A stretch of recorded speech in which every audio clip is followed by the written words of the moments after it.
Retrouvez dans un instant une conversation à la librairie Ombre Blanche du samedi 22 octobre 2022 dans le cadre du programme quadriennal Vladimir Nabokov, Éducation sans frontières, autour du 3e volume des œuvres romanesques complètes de Nabokov à la bibliothèque de la Pléiade par 3 de ses contributeurs, René Ladaille, Marie Boucher et Agnès Edelroy. Bonne écoute.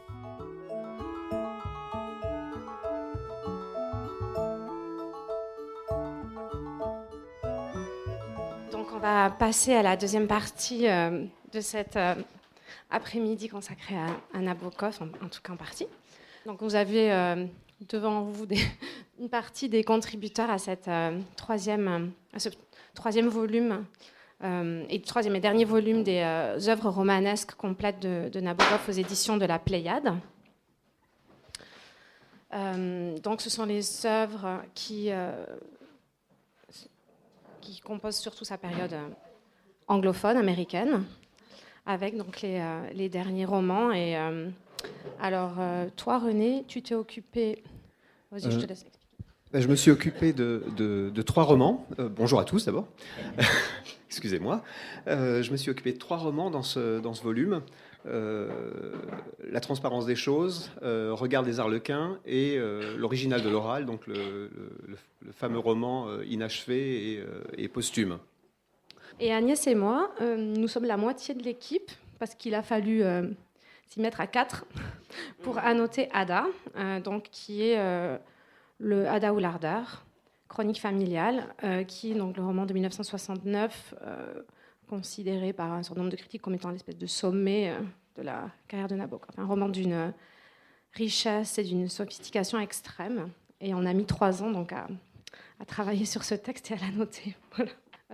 Donc je ne sais pas trop si vous avez envie si vous avez des questions à nous poser sur ces textes-là, si vous les avez lus, si vous avez envie qu'on en parle, si vous avez envie de parler de Nabokov, de textes qui sont dans ce volume ou d'autres d'ailleurs. Voilà. Oui, pour dire que nous sommes ici 3, nous parlons du 3e volume de la Pléiade Nabokov, mais nous ne sommes qu'une infime partie d'une équipe beaucoup plus importante, qui compte à minima une douzaine de personnes, pratiquement 15 personnes, qui a travaillé donc sur les 3 volumes. Le premier volume qui était uniquement composé d'œuvres russes. Le deuxième qui se composait du dernier roman russe, Le Don, et donc d'œuvres américaines. Et donc le troisième, exclusivement américain. Donc nous sommes ici aussi pour représenter nos camarades et le maître d'œuvre tout de même de l'ensemble qui est Maurice Couturier. Je me permets de dire ça parce que je suis le plus ancien ici, je suis le doyen. J'ai eu la chance d'être recruté au tout début de l'entreprise. Et si je peux en dire 2 mots, après j'aimerais souligner combien l'aventure, mais je pense pour mes camarades aussi, a été incroyable. Pour moi, elle l'a été donc depuis le début, puisque Maurice Couturier est devenu maître d'œuvre du projet Pléiade au début des années 1990. Il se trouve que j'étais son thésard à l'époque et qu'il a eu la gentillesse de me recruter immédiatement. Et ça a été une grande joie. En fait, si je dois parler de ce projet, et je vais en parler 5 minutes, ce serait pour dire que, pour moi, c'est 3 mots. C'est joie, c'est patience et c'est chance. C'est joie d'abord parce que quand Maurice Couturier m'a demandé de faire partie de l'équipe, je ne vais pas dire que c'était un rêve qui se réalisait pour moi, parce que je n'ai jamais rêvé d'avoir mon nom sur un volume de la Pléiade, mais c'était une immense joie. Patience aussi, parce que ce projet dont je pensais à l'époque, j'étais beaucoup plus jeune qu'aujourd'hui, j'avais moins de cheveux blancs, je pensais à l'époque qu'il allait lancer ma carrière. J'ai dû attendre 20 ans en fait pour que le premier volume auquel j'ai participé, le volume 2, sorte. Il a été publié en 2010, et 30 ans pour que le deuxième volume auquel j'ai participé soit publié. Donc, en fait, ce projet dont je pensais qu'il allait lancer ma carrière l'a accompagné, puisque maintenant, je suis plus près de la fin que du début. Et puis, le dernier mot qui me vient, c'est chance, tout de même. Je dois dire que lorsque j'ai été recruté, vous me pardonnerez cet aveu, avec un peu l'arrogance qu'on a à cet âge-là, moi, je trouvais que c'était assez normal. Voilà, j'étais jeune agrégé, je sortais de l'école normale supérieure, je faisais ma thèse avec Couturier. J'allais devenir docteur, donc l'un des spécialistes de Nabokov en France. Je faisais partie de la jeune génération à l'époque. Et donc, ça me paraissait assez normal d'être recruté. Et puis c'est là que la patience, justement, intervient. C'est-à-dire que devoir attendre, attendre 20 ans pour que le premier volume auquel j'ai participé sorte, m'a fait réfléchir et a été une leçon d'humilité pour moi, je dois dire. Et c'est là que la chance intervient. Ce que j'ai compris au cours de ces années, c'est que j'avais eu beaucoup de chance d'être là au bon moment. Ce que je comprends maintenant, c'est que il y a beaucoup de jeunes chercheurs sur Nabokov. On en a entendu encore hier lors de la journée d'études. Et ces jeunes chercheurs actuels, ils sont tout aussi talentueux, tout aussi capables que je l'étais. Simplement, voilà, ils sont arrivés un peu trop tard. Maintenant, l'aventure est terminée, puisque la Pléiade Nabokov, il s'en fera pas une tous les 10 ans, tous les 30 ans, tous les 50 ans. C'est un monument qui est là pour rester un certain nombre d'années. Et donc, et j'en terminerai là, ce que ces années de patience m'ont fait comprendre, c'est que j'avais eu beaucoup de chance d'être là au bon moment, que c'était pas juste normal, et ne font que me rendre très reconnaissant envers Maurice Couturier, encore une fois, mais surtout envers mes parents pour m'avoir fait naître au bon moment. Merci. Bonjour également. Donc, je sais que vous avez travaillé les annotations des différents romans et des intertextes. Et est-ce que c'est surtout les intertextes qui vous ont intéressé? Ce n'était pas seulement. Et comment vous procédiez pour les intertextes? Brian Boyd avait annoté la moitié du roman. Il manquait l'autre moitié. Donc on s'est appuyé sur ça, on a trouvé d'autres choses, on a rajouté aussi des choses que Brian n'avait pas encore identifiées. Il y avait aussi le travail de Dieter Zimmer dans l'édition allemande, qui avait aussi annoté, donc on a pu se servir de ça. Il y a aussi beaucoup de collègues qui ont publié, on a utilisé les notes publiées par des collègues, on a trouvé des choses nous aussi. Et puis à force en fait, d'être plongé dans le texte, je ne sais pas comment dire, on commençait à avoir l'habitude de détecter les endroits où il fallait qu'on cherche. On se dit, ça, il doit y avoir quelque chose, une petite référence, et on cherchait, on trouvait, et parfois on ne trouvait pas. C'est-à-dire qu'il y a encore évidemment beaucoup de choses à explorer dans cette œuvre, et on n'a pas épuisé du tout, loin de là. Mais en tout cas, bon, les choses... Disons, ce qui nous a guidés, quand il a fallu faire les choix, c'était quand ça gêne la compréhension du passage, qu'on a besoin de connaître l'intertexte pour comprendre ce qui se passe et pourquoi les personnages répondent comme ça et pourquoi ils agissent de la sorte, c'était évidemment ça, il fallait absolument qu'on les garde. Quand il s'agissait parfois d'une référence un peu en passant pour faire une petite blague, bon, ben là, ça faisait partie de ceux qu'on n'a pas forcément gardés. Mais comme l'intertexte sert souvent à expliquer le comportement ou les paroles de certains personnages, c'est ça qui nous a guidés. Mais je suis sûre qu'on en a manqué, c'est évident. C'est évident qu'on en a manqué. Pas grand-chose à ajouter à ce qui a été dit. Même chose, effectivement, je crois il faut... Voilà, c'est peut-être là-dessus que je voudrais insister, sur le fait que, je l'ai dit, nous sommes au départ une équipe d'environ 15 personnes, mais oui, le travail des collègues qui publient des articles qui n'étaient pas dans l'équipe et que nous entendons dans les colloques, dont nous lisons les travaux, ce travail-là a nourri notre travail, nous aide. C'est une œuvre beaucoup plus collective que les noms qui apparaissent sur la couverture, à vrai dire. Et parce que, en tout cas, je parle pour moi, j'ai pas la science infuse, ma culture est immense, mais limitée. Et donc, encore une fois, sur les œuvres sur lesquelles j'ai travaillé, j'ai été très dépendant en fait du travail de certains collègues à certains moments, et je leur en suis très très reconnaissant. Et ils apparaissent de toute façon dans les notes ils sont évidemment crédités, et voilà, c'est vraiment une œuvre collective en fait. Il y a vraiment toute la sphère nabokovienne qui a participé. Oui, c'est collectif aussi en ce sens que, en tout cas, s'agissant d'Ada au Lardor, puisqu'on était 4, une équipe de 4, moi j'étais la seule slaviste. Et ce que je veux dire, c'est qu'on apportait chacun notre pierre à l'édifice, en fait. C'est-à-dire que, parce qu'il y a des choses que moi je voyais tout de suite, que n'aurait pas vu sans doute. Oui, enfin, je veux dire, des choses qui étaient plus évidentes pour moi. Parce que parfois c'est caché, mais on sent que ça peut être idiot, mais par exemple, ça peut être le nom d'un restaurant très connu de la fin du 19e siècle à Saint-Pétersbourg. Alors je pense qu'au bout d'un moment, un non-slaviste aurait fini par le trouver, mais disons que moi je savais aller chercher tout de suite, je savais que c'était ça, tu vois. Donc la collectivité fait aussi... Par exemple, tout ce qui était culture populaire, c'était plutôt moi. Donc c'était Marie, tiens, tu crois que est-ce que tu connais, qu'est-ce que c'est que ce truc? Voilà, la littérature russe, c'était plutôt Agnès. Voilà, Monica, c'était plus la philo. Enfin, on avait chacune notre champ de spécialité et on s'entraidait pour essayer de décoder parce que. On n'était pas trop de cas. Non, c'est clair. Alors, une question, Boris, c'est ça? Oui.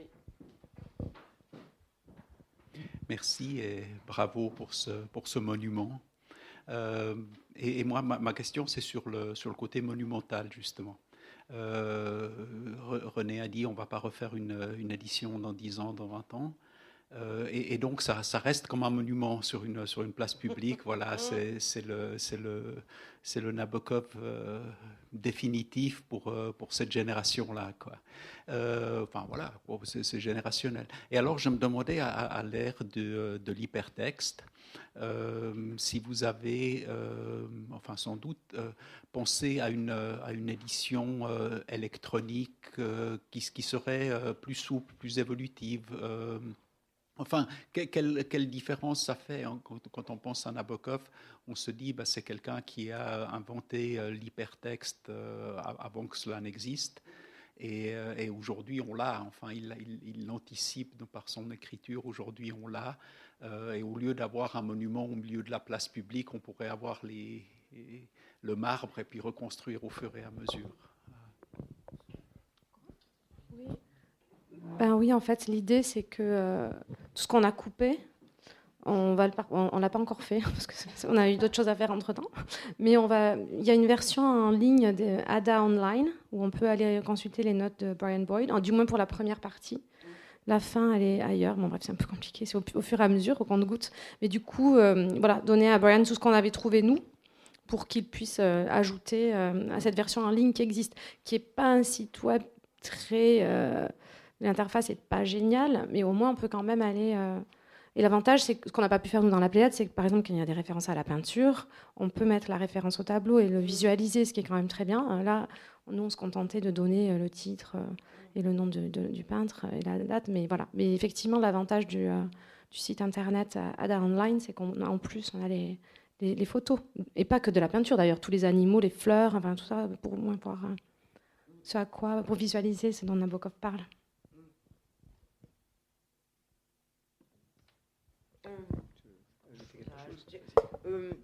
Je sais pas si enfin, pour moi en tout cas c'est pas le côté monumental je partage pas le point de vue en fait, mais bon ça c'est après c'est la question de la Pléiade, tu veux dire, c'est parce que c'est oui mais tu vois oui sans doute, mais est-ce que c'est vraiment le Nabokov figé là dans le marbre? Non, en tout cas moi j'ai pas l'impression, dans le sens où tu vois nous on a déjà avancé sur cette question. Ah ben oui, le livre, ah oui. Tu vois. Mais par exemple, à ce sujet, qui est quand même une excellente question, moi je regrette par exemple que dans le premier volume, parce qu'il y a quand même cette question de quelle est la version définitive des romans russes. Donc là, tout ça parce que Nabokov avait traduit, tout s'est fait traduire ou traduit lui-même ou fait traduire par son fils, ses romans russes en anglais en disant voilà, c'est la version définitive. Et donc c'est cette version-là qui est dans la Pléiade, hein, enfin traduite depuis l'anglais. avec parfois, donc, s'agissant de l'autobiographie, des choses un peu étranges, c'est-à-dire que l'autobiographie en anglais, donc la version traduite dans la Pléiade est depuis l'anglais, mais s'agissant de la synesthésie, donc vous avez eu tout à l'heure la description en français qui est la traduction de l'anglais, le passage en russe est différent. Ce n'est pas la même synesthésie. Enfin, ce qui, or, dans la note, enfin dans les notes, il n'y a pas mention, enfin, il n'y a pas de mention on aurait très bien pu, enfin, c'est pas moi qui ai fait, on aurait très bien pu, voilà. Donc je pense qu'il y a, enfin, après il ne sera pas refait demain, mais je pense qu'il y a un travail à refaire sur toutes ces questions des versions russes, de ce qui manque, de ce qui a été, voilà, de ce qui a été quelque part un peu caché aussi. Enfin, c'était parce qu'à l'époque, Nabokov était pas encore, enfin, c'était moins connu, je crois, qu'aujourd'hui. Enfin, je ne sais pas si aujourd'hui c'est encore plus connu, mais peut-être moins connu qu'aujourd'hui, qu'il a été quand même un grand écrivain russe avant de devenir un écrivain de langue anglo-américaine, pour ne pas choisir. Ouais, moi j'ai une question vraiment là-dessus parce que j'ai donc travaillé sur le don et bêtement, comme j'avais compris qu'il l'avait écrit en russe d'abord, puisqu'on dit que c'est son dernier roman russe, je m'attendais à ce que ce soit à ce que la version originale, puisque j'ai eu affaire avec les droits pour l'adaptation, soit en russe. Et j'étais très étonnée qu'en fait la version originale soit en anglais, alors que c'est déjà une traduction. Donc pourquoi ? Et c'est ça que je comprends pas bien en fait. Et donc ça a été publié en russe ou pas, ou jamais ? Enfin, je comprends pas. Il l'a écrit en russe sans que ce soit publié ? Alors, si, ça a été publié d'abord en feuilleton dans la revue Annales contemporaines, sans le chapitre de la biographie sur Tchernychevsky, puisque c'est le premier cas de censure dans l'œuvre de Nabokov. C'est-à-dire que la rédaction des Annales contemporaines... alors, les Annales contemporaines, en fait, c'était la plus grosse, ce qu'on appelait les grosses revues de l'immigration russe. Et on appelait ça comme ça. Et donc, c'était la plus grosse revue parisienne donc, de l'immigration russe, dans laquelle Nabokov a commencé à être publié aux alentours des années début 30. Enfin, voilà. Donc, et ensuite a été régulièrement publié jusqu'à la disparition de la revue, juste au début de la Seconde Guerre mondiale. Donc le don, oui, tout a été publié à ce moment-là par livraison, sauf le chapitre consacré à la biographie de Tchernychevsky. Et ensuite, le volume, donc le premier volume qui réunissait tout, qui est complet, ça c'est en 1938, tu vois. Et le premier volume donc, de la version du roman en russe a été publié en 1952 en russe aux États-Unis. Quant à la traduction, René, la date de la traduction du don, j'ai un petit trou. Voilà, parce qu'en fait, son œuvre russe, les différentes traductions en fait, c'est après Lolita, bien évidemment, qu'il a pu commencer à faire traduire ses romans russes vers l'anglais, ou par son fils notamment. Et en fait, ça a été republié dans un désordre. Enfin, je veux dire, il n'y a pas un choix chronologique. Je crois que le dernier, c'est Glory. Je crois que c'est Glory, le dernier. Mais enfin, donc, tu vois, Glory, c'est un des premiers romans russes. Et c'est la dernière, voilà. Donc, en fait, ça s'est étalé donc, jusqu'en 1974, je crois. Ah oui, donc après, tu as eu des inédits, effectivement. Alors, pourquoi... Alors là, c'est vraiment... Enfin, tu vois, pourquoi c'est la version... Enfin, la traduction de la version anglaise, c'est parce que Nabokov... Enfin, c'est le choix de suivre la position de Nabokov qui disait que c'était la version définitive de ces romans russes traduits en anglais. Par contre, il faut savoir qu'il y a des versions qui existent en français de 3 romans russes qui ont été traduits directement du russe dans les années 30. C'est-à-dire dans les années 30, tu as Chambre obscure, tu as La Défense Lugine traduite sous le titre La course du fou, et tu as Le Guetteur traduit sous le titre La Guet. Donc c'est 34, enfin tu vois à peu près les trois. Et ces traductions-là, françaises, et tu as aussi, et tu as aussi deux versions d'autres rivages, c'est-à-dire avant la Pléiade. Tu as une version, est-ce qu'elle a été traduite du russe? Non, hein, par Ivan Davey. Non, de l'anglais, mais la version... Non. Moi, j'ai les deux exemplaires. Hein. Donc, en fait, voilà, tout ça est très complexe. Tu vois, même nous, on s'y perd de temps en temps quand on n'a pas révisé. Mais voilà, c'est le choix de respecter la volonté de l'écrivain. Tu vois, par exemple, dans la version de La Méprise, donc c'est dans les années... C'est 64, non? Oui, c'est ça. Donc, la version anglaise, c'est, je crois, le roman qu'il a le plus remanié. Quand il a changé... voilà. Chambre obscure, n'en parlons pas, puisque Laughter in the Dark, enfin bon, voilà, mais je me lancerai pas là-dedans, parce que là, Est-ce que je peux mentionner un truc? Ah, mais bien sûr. Juste pour les traductions, donc souvent en effet, comme dit Brian Boyd, l'anglais c'est la version pour lui qui est aboutie, de son esthétique plus aboutie. Aussi parce que c'était plus facile à l'époque de trouver des traducteurs depuis l'anglais que depuis le russe. Mais dans les archives, ce que j'ai pu voir, c'est que parfois quand il y a des langues slaves qui veulent traduire par exemple Lolita, ils disent « je suis en train de travailler sur l'autotraduction russe », en fait, ça sera beaucoup plus simple d'avoir un traducteur qui sera sur ma version russe. Alors aussi parce que du coup, c'est la version peut-être définitive. Mais il y a un petit peu cette question de finalité esthétique qui, du coup, pour Lolita, s'inverse. Mais voilà, pour les langues slaves, il avait comme ça cette interrogation de dire on attend le résultat final. D'autres questions?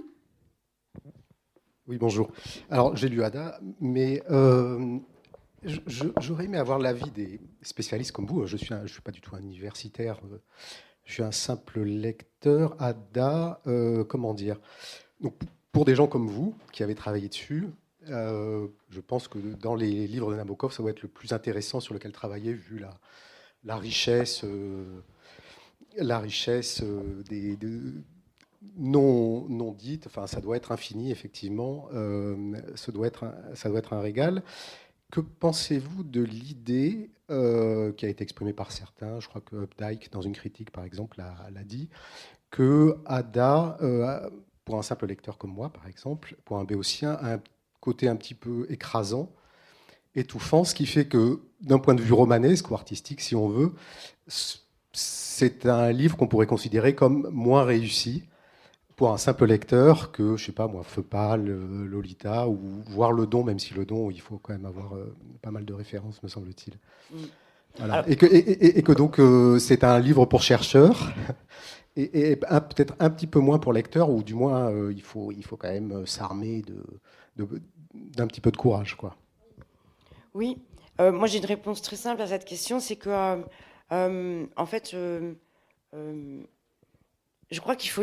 Enfin, en tout cas, mon expérience de ma lecture d'Ada, avant d'en faire les annotations, parce que je n'étais pas une spécialiste d'Ada, donc, c'est qu'en fait, moi, ma difficulté a été, en tant que lectrice, hein, je parle, a été vraiment de rentrer dans le roman. Je crois que j'ai dû le commencer 10 fois avant de pouvoir le lire. Enfin, j'étais devant ce machin, en me disant, mais fou. Et en fait, moi, mon expérience, c'est qu'une fois que je suis rentrée dedans, je n'ai pas pu m'arrêter. Et que j'ai lu ça comme un... Je sais pas, comme un conte. Enfin, je n'ai pas... alors, je n'allais rien chercher. Je n'allais pas chercher quelque chose. Je n'allais rien chercher, mais j'ai vu cette histoire, je fais waouh. Voilà. Et je suis arrivée à la fin. Je ne sais pas ce que j'ai compris à ce moment-là. Bon, après, c'est vraiment quelque chose de très personnel. Je ne vais pas dire. Je partage tout à fait l'expérience d'Agnès, je veux dire. Non, je crois c'est un roman. Alors bon, ça peut paraître un peu comment dire, excessif de dire ça, ou un peu exigeant surtout, mais je crois qu'il faut franchir les 100 premières pages. C'est un petit peu comme la montagne magique de Thomas Mann, si ça vous évoque quelque chose. Et une fois qu'on a franchi ce cap-là, cette colline très escarpée des 100 premières pages, après ça va tout seul. Après c'est en descendre jusqu'à la fin. Mais il faut monter les 100 premières pages. Ouais. La petite différence avec la montagne magique, c'est que la montagne magique, me semble-t-il, est ennuyeuse jusqu'au bout, ce qui n'est pas le cas d'Ada. Alors là, je suis exactement d'accord. Ouais, je suis d'accord aussi. Je pense que Nabokov aurait été tout à fait d'accord aussi, parce qu'il aimait pas trop. Mais c'est effectivement. Alors moi, Ada, j'adore le début, donc. Oui, non, mais je veux dire, même en le lisant, moi, je m'étais happée assez rapidement. Mais je pense qu'effectivement, c'est un texte effectivement exigeant. C'est pas un texte facile. Mais il n'y a pas beaucoup de textes faciles chez Nabokov. Mais celui-ci, on va dire qu'il il est vraiment fait pour nous lancer des défis presque à chaque phrase. Alors, est-ce qu'on a envie de les suivre? On n'est pas obligé. Et on peut suivre aussi voilà, le fil, le plaisir de cette histoire. Et moi, les premiers chapitres, j'adore. En fait, cette histoire familiale, elle est incroyable. Donc, mais effectivement, c'est pas facile. C'est moi qui ai annoté la première phrase. Je crois que j'ai ai passé 4 heures. Voilà, pour la première phrase. Bon, après, ça, c'est pas aussi compliqué sur tout. C'est la première phrase. Mais disons que je me suis dit, ça va être long de finir le texte. Voilà. Oui, mais voilà. Mais on peut tout à fait lire le texte sans lire les notes de la première phrase, heureusement. Voilà. Cette première phrase, c'est une mauvaise traduction de la première phrase d'Anna Karénine. C'est un contresens qui a été commis par un traducteur sur la première phrase d'Anna Karénine et qui dit le contraire de ce que Tolstoï dit. Voilà. Oui, ce thème de la mauvaise traduction, là, Nabokov était trilingue, parlait donc russe, français et anglais. Très probablement aussi, même s'il ne l'admettait pas, allemand. Et il faisait vivre un enfer à ses traducteurs, il faut dire ce qui est. Il révisait les traductions de manière très systématique. Puisque nous parlons d'Ada, justement, je crois qu'on doit quand même prononcer le nom de Gilles Chahine, le traducteur français d'Ada, qui a vécu littéralement un enfer, parce que Nabokov révisait systématiquement ces traductions, les critiquait de manière très verte. Très verte.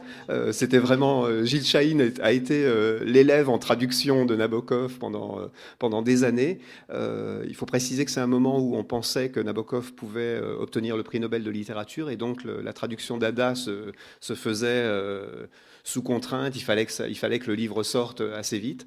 Et je crois que, je pense que c'est pas une anecdote, que Gilles Chahine a fait une dépression nerveuse. Oui.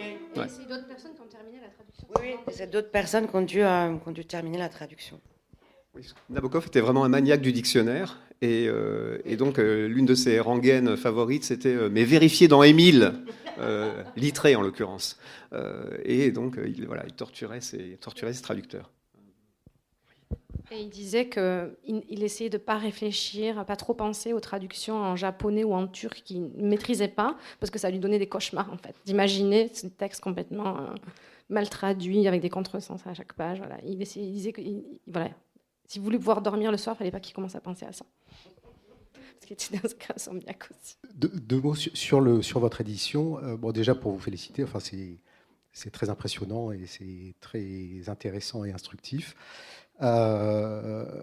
J'avais juste 2 petites remarques. La première, c'est que dans l'introduction de ce volume, là, du 3e, dès l'introduction et dans la présentation d'ailleurs du livre sur le site de Gallimard ou sur les sites de vente en ligne, il est fait allusion dès le départ à Belle du Seigneur. Alors je ne comprends pas trop pourquoi, parce que je ne vois pas bien le rapport. C'est pas nous qui avons commis cette introduction, c'est Gallimard.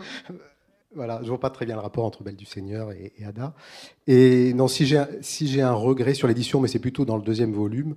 J'ai un regret éternel puisqu'on parlait de la traduction de Kahn, de Lolita. J'ai entendu un bel hommage de M. Couturier, mais M. Couturier est celui aussi qui a osé traduire Lolita après Kahn, à mon avis, avec des résultats que on pourrait considérer comme mitigé. Et en particulier, alors, ce que je regretterais dans l'édition de la Pléiade, bon, c'est la traduction de Couturier, c'est normal, vu que c'est le maître d'œuvre, c'est que par exemple les poèmes dans Lolita qui sont traduits directement par Nabokov en français n'ont même pas été mis en note, et je trouve ça un petit peu dommage, quoi. Voilà. On a du Nabokov en français, voilà. Ne serait-ce qu'en note, ça aurait pu être. Il y a un débat là-dessus parmi les chercheurs de la légitimité de cette deuxième traduction quand elle a été faite. Et encore aujourd'hui, Julie, je ne sais pas si tu as envie d'en parler, mais tu nous en as parlé à Wesley cet été. Mais effectivement, il faut savoir que Nabokov avait revu la traduction de Lolita. Et moi, je crois que ce qui me pose le plus problème aujourd'hui, c'est qu'on ne peut même pas avoir accès à cette première traduction, sauf chez des bouquinistes. Elle est complètement... c'est ce qui me désole. Elle est effacée, en fait. Donc, on peut, non, mais on ne peut pas l'acheter. Non, mais d'occasion, il y en a plein, mais on la trouve plus neuf. Oui, voilà. Mais disons que vous allez chez un libraire. La seule traduction qu'on peut acheter aujourd'hui, c'est la nouvelle. Donc c'est dommage parce que les personnes qui peuvent être intéressées de voir, certes, une traduction un peu avec une langue qui a un peu vieilli, un peu désuète, mais c'était quand même celle que Nabokov avait validée, qu'il avait revue, et dont il a traduit des segments très significatifs. Julie compte me beaucoup mieux. Merci. Oui, en fait, c'est vrai qu'il a pas seulement relu la traduction, comme c'est marqué sur c'est de la traduction collaborative, et il fallait que ses commentaires soient pris en charge. Il y a même des choses qu'il a retraduites entièrement. Vous avez raison, les poèmes, par exemple, il y a une note qui spécifie que les poèmes sont de Nabokov, mais tout le reste a été validé par Nabokov, et il y a une partie créative de la traduction. Donc, pour faire... quelque chose d'équilibré, l'avocat du diable, on peut se dire qu'il y a une partie recréation dans cette traduction. Donc du coup, si on veut avoir un accès au texte anglais, ce n'est pas ça, puisque c'est une recréation. Donc dans ce sens, on peut se dire que la traduction de Maurice Couturier est plus fidèle, puisqu'elle colle plus près au texte de Nabokov. Mais qu'est-ce qu'on fait de ce travail d'auteur, en fait, qu'a eu Nabokov sur ce côté traducteur collaboratif Donc, et par contre, vous disiez c'est normal que c'est la traduction de Couturier parce que c'est le maître d'œuvre. Évidemment, voilà. Je suis d'accord sur votre remarque sur le fait que les notes... Je trouve ça normal, mais je le comprends, disons. Ouais. Et c'est vrai qu'on aurait pu imaginer, enfin moi c'est un de mes éléments pour rebondir sur ce que vous disiez, sur des fois c'est la version russe, des fois la version anglaise. Pour Camera Obscura, le roman russe a été traduit donc en Chambre obscure et sa traduction anglaise, L'Afternoon's Dark, Rire dans la nuit. Donc en fait, c'est le seul roman qui existe en deux versions dans la Pléiade. On aurait pu imaginer d'avoir Lolita 1, Lolita 2. Et d'ailleurs, alors je suis plus sûre, mais pour la Pléiade de Dante, il me semble qu'ils ont sorti une autre traduction.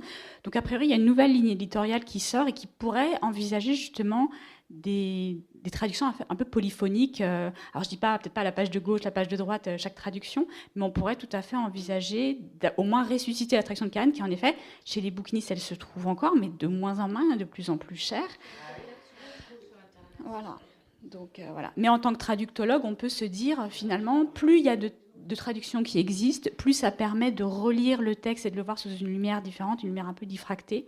Voilà. Mais le problème, c'est quand il y a un remplacement, en effet, là, c'est un peu un crève-cœur, en effet. Sur l'histoire de cette traduction, Madame Edelroy, qui est là, a écrit un très beau texte qu'on peut trouver sur le net. Je le conseille à tout le monde. Ça se lit comme une petite nouvelle. C'est vraiment très, très bien. Je ne me rappelle plus le titre de votre texte. Donc c'est Lolita, le livre impossible. Je vous remercie. Je suis très touchée parce que ça me fait plaisir d'être lu, en fait. On s'est dit, tiens, on n'est pas là sur le net, tout seul. Non, c'est un côté... Et en fait, oui, c'est un travail qui a été très intéressant. C'est que tout le monde avait oublié qu'il y avait la correspondance chez Gallimard, les lettres de Nabokov. Et donc, Julie et moi, un jour, on a eu l'idée de dire, mais vous n'avez pas les lettres de Nabokov quelque part? Ils nous ont dit, si, venez. Bon. Et donc, on a été travailler dans les échanges. Et c'est là qu'on a découvert des choses assez intéressantes, dont cette citation, j'ai extrait cette citation. Premier, je crois que c'est Doucia Ergaz, non, qui écrit à...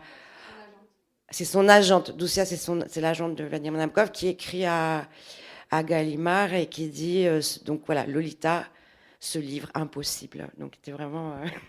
Et après, c'est très intéressant de voir les échanges avec Eric Kahn, qui lui aussi a eu quand même énormément de mal à venir à bout de ce texte. Hein. Enfin, vous avez lu mon article, vous voyez comment ça s'est passé, mais il disparaît, Nabokov s'énerve, il dit mais il attend la traduction, il est même allé jusqu'à rompre son contrat avec Gallimard.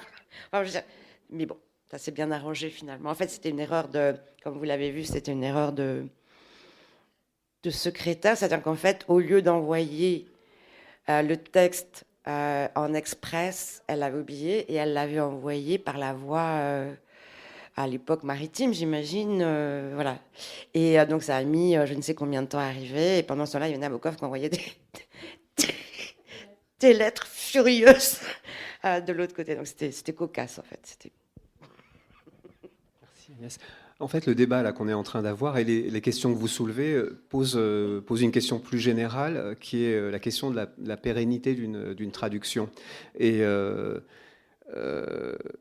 je sais que, enfin, justement, pour en avoir parlé avec lui, que Couturier, au départ, souhaitait que l'ensemble des romans soient intégralement retraduits. Gallimard n'était pas prêt à dépenser ces sommes-là. Donc, il y a eu un certain nombre de... Je crois que Lolita a été le seul roman intégralement retraduit. Pnine aussi, exact. Toujours, oui, je me souviens de Couturier disant je déteste Pnine maintenant, etc. Bon, oui, parce que voilà. Enfin, bon, bref. Il trouvait le fait de le traduire. Enfin, il trouvait que c'était difficile. Alors pas difficile à traduire, mais comment dire. Bon, je vais pas traduire sa pensée parce que je la déformerais. Mais il disait Pnine, c'est une torture. Voilà. Bon. Non, le fait de travailler sur Pnine et sur une deuxième traduction, il trouvait que c'était une torture. Mais donc, pour le reste, les traductions ont été révisées, parfois dans le deuxième volume par mes soins d'ailleurs, et sinon dans le troisième intégralement par Maurice. Donc, et oui, ça pose un problème en fait. Est-ce qu'il faut rajeunir les traductions, ou est-ce qu'une traduction doit être pérenne? J'ai pas de réponse à la question. Oui, alors il dit qu'il aurait pu être lui-même un grand écrivain français, et il a essayé. On a 2 textes en français, 3. Enfin, on a donc une nouvelle, Mademoiselle O, magnifique, où il évoque donc sa gouvernante. Alors pas française parce qu'elle était suisse, mais celle qui lui a en tout cas enseigné le français, en Russie. Il y a un essai sur Pouchkine qui s'appelle Pouchkine ou le vrai et le vraisemblable, qui avait été réédité par le magazine littéraire dans les années 80, je crois, un truc comme ça. On le trouve dans les bibliothèques en tout cas. Et parce qu'en fait, il essayait de faire quitter l'Allemagne à son épouse dans les années 30. Ils arrivent en France, il n'arrivait pas à avoir de titre de séjour, il n'avait pas le droit de travailler. Donc c'est là qu'il a commencé à écrire en français pour essayer de peut-être vivre en France. Et ça a coincé. Et le troisième texte, Agnès ? D'accord. En plus, c'est moi qui l'ai dit à Maurice Couturier. Il a été republié, c'est un troisième texte, c'est un très court texte, une espèce de petit essai... ça a été republié dans La Tentation française, écrite donc par Maurice Couturier. C'est un très sur les choses. Bon, bref, c'est un vraiment très court texte qui est pas en soi pas très très intéressant, mais ce qui est vraiment intéressant de savoir, c'est que donc dans les années 36, 37, donc jusqu'à leur départ pour les États-Unis.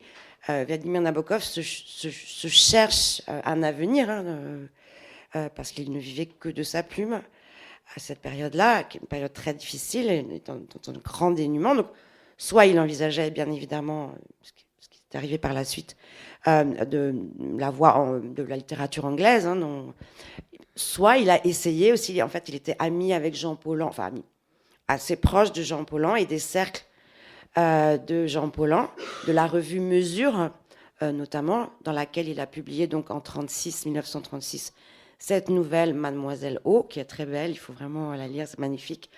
Elle se trouve... en tout cas, moi, j'aime beaucoup cette nouvelle. Et il parle dans sa correspondance avec Vera, vous savez, qui a été publiée, les lettres à Vera.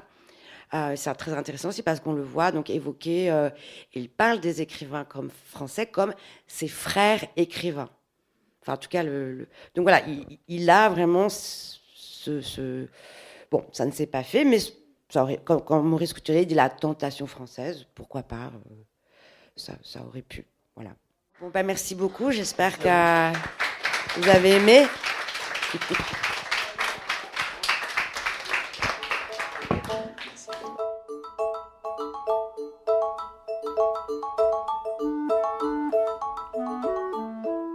Vous avez pu entendre une conversation entre 3 des contributeurs du 3e volume des œuvres romanesques complètes de Nabokov, publiées à la Bibliothèque de la Pléiade, René Aladaï, Marie Boucher et Agnès Edelroy, enregistré samedi 22 octobre 2022 à la librairie Ombre Blanche, réalisé et mise en onde par Radio Radio.